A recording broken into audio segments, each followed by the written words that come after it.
প্রতি সোমবার শিব পুজোর সঙ্গে মেনে চলুন কিছু সহজ টোটকা, জীবন বদলাবে। নমস্কার বন্ধুগণ, আমার ইউটিউব চ্যানেলে আপনাদের সকলকে জানাই স্বাগত। আজকের এই ভিডিওটিতে আমি সোমবার নিয়ে কিছু উল্লেখযোগ্য টিপসের কথা বলব, যা আপনাদের জানা খুবই প্রয়োজন। সোমবার দিনটিকে মহাদেবের দিন হিসেবে মান্য করা হয়, তাই এই দিন যদি কিছু বাস্তু টোটকা আপনারা সঠিকভাবে করতে পারেন, তাহলে আপনাদের জীবনেও পরিবর্তন ঘটবে ও দরিদ্রতা দূর হবে। তাই এই গুরুত্বপূর্ণ ভিডিওটি অবশ্যই শেষ পর্যন্ত দেখবেন এবং কমেন্টের শ্রীকৃষ্ণ, জয় শ্রীরাম, হর হর মহাদেব অবশ্যই লিখবেন।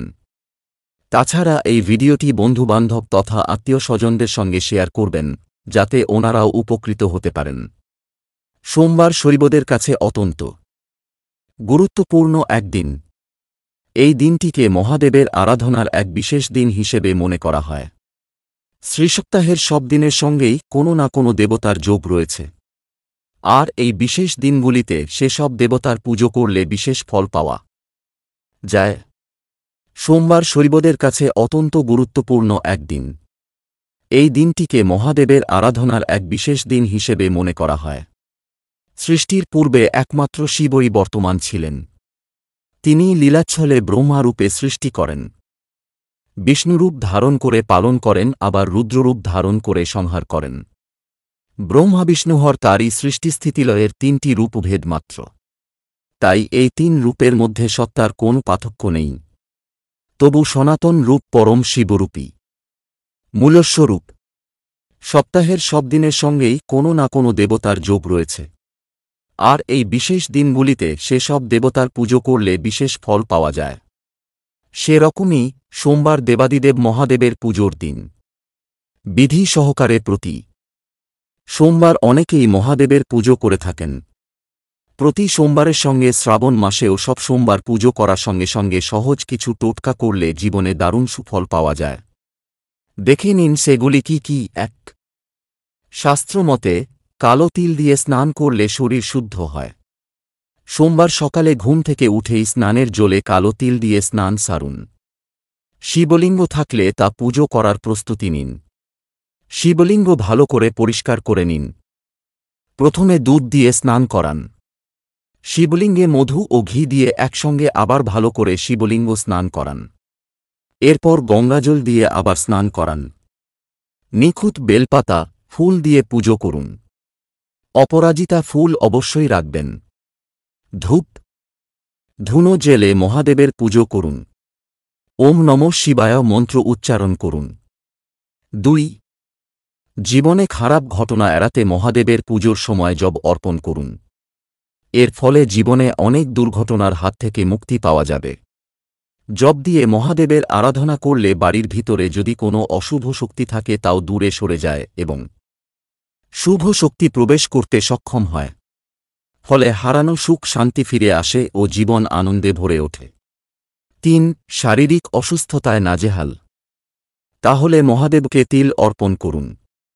তিল অর্পণ করার সময় মহামৃত্যুঞ্জয় মন্ত্র উচ্চারণ করলে সুফল তাড়াতাড়ি পাওয়া যায়।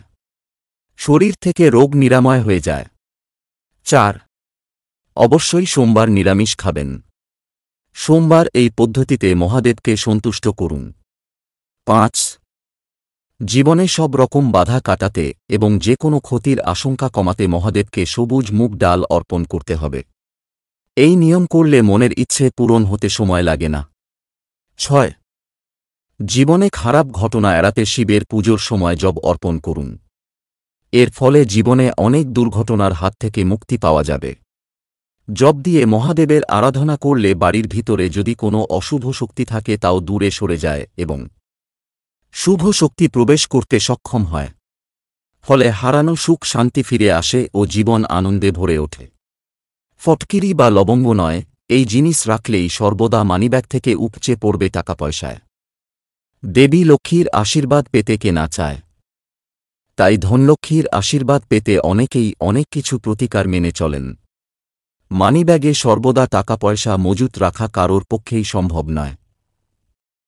নিজের পার্সে অনেকেই ভগবানের ছবি রাখেন, আবার অনেকে বাস্তু মতে ফটকিরিও রেখে দেন। মনে করা হয় এতে মানিব্যাগে সবসময় টাকা পয়সা উপচে পড়বে। হিন্দু ধর্মমতে দেবী লক্ষ্মী হলে ধন সম্পদের প্রতীক।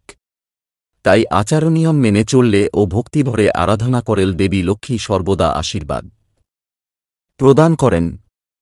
তাই ধনদেবীকে মন থেকে আরাধনা করলে ভক্তের জীবনে কখনো আর্থিক সংকট থাকে না।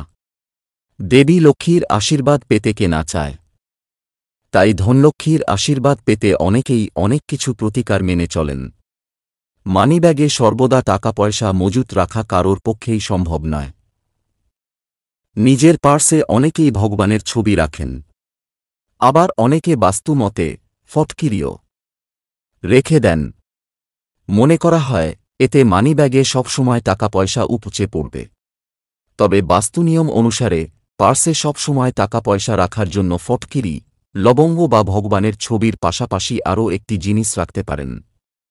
তাতে লক্ষ্মীর আশীর্বাদ বজায় থাকবে, পরিশ্রমের প্রাপ্য বিফলে যাবে না। চিনির মিছরির বেশ কিছু প্রতিকার মেনে চললে মানিব্যাগে থাকবে হাজার হাজার টাকা। ধর্মীয় বিশ্বাস অনুসারে দেবী লক্ষ্মী চিনির মিছরি খুব পছন্দ করেন। প্রসাদ হিসেবে মিছরিও নিবেদন করা হয়। তাই পূজার সময় লক্ষ্মীর সামনে চিনির মিষ্টি নিবেদন করুন। প্রসাদ হিসাবে চিনি বিতরণ করতে পারেন। এতে শুধু আপনার ইচ্ছাই পূরণ হবে তাই নয়, লক্ষ্মীর আশীর্বাদও বজায় থাকবে সারা জীবন। চাকরির ক্ষেত্রে প্রমোশন বা উন্নতি পাবেন হাতে নাতে। বিবাহের বয়স হলেও অনেকের সময়মতো বিবাহ হয় না। জ্যোতিষশাস্ত্র অনুসারে সেই সব ব্যক্তিদের ভগবান শ্রীকৃষ্ণ ও রাধারানীকে পূর্ণ আচারের সঙ্গে পুজো করা উচিত। এই দুই দেবদেবীকে তুলসীর সঙ্গে চিনি নিবেদন করলে উপযুক্ত জীবনসঙ্গী পেতে পারেন। বিবাহিত জীবনও সুখী হয়। জ্যোতিষশাস্ত্র অনুসারে কুণ্ডলিতে শনিদেবের অশুভ প্রভাবে নানা সমস্যা তৈরি হয়। শনিদেবের কুদৃষ্টি এড়াতে প্রতি শনিবার কালো পিঁপড়াকে চিনির দানা খাওয়ানো উচিত। এই প্রতিকারে শনিদেব প্রসন্ন হন, শনির অশুভ প্রভাব থেকে মুক্তি পেতে পারেন। তো এই ছিল আজকের রবিবারের কিছু মূল্যবান বাস্তু টিপস এবং রাশিফল। যদি ভিডিওটি আপনাদের ভালো লেগে থাকে তাহলে অবশ্যই একটি লাইক করবেন এবং এই ধরনের নিত্য নতুন ভিডিও প্রায়ই দেখার জন্য আমাদের ইউটিউব চ্যানেলটি সাবস্ক্রাইব করে আমাদের সঙ্গে থাকবেন। ধন্যবাদ।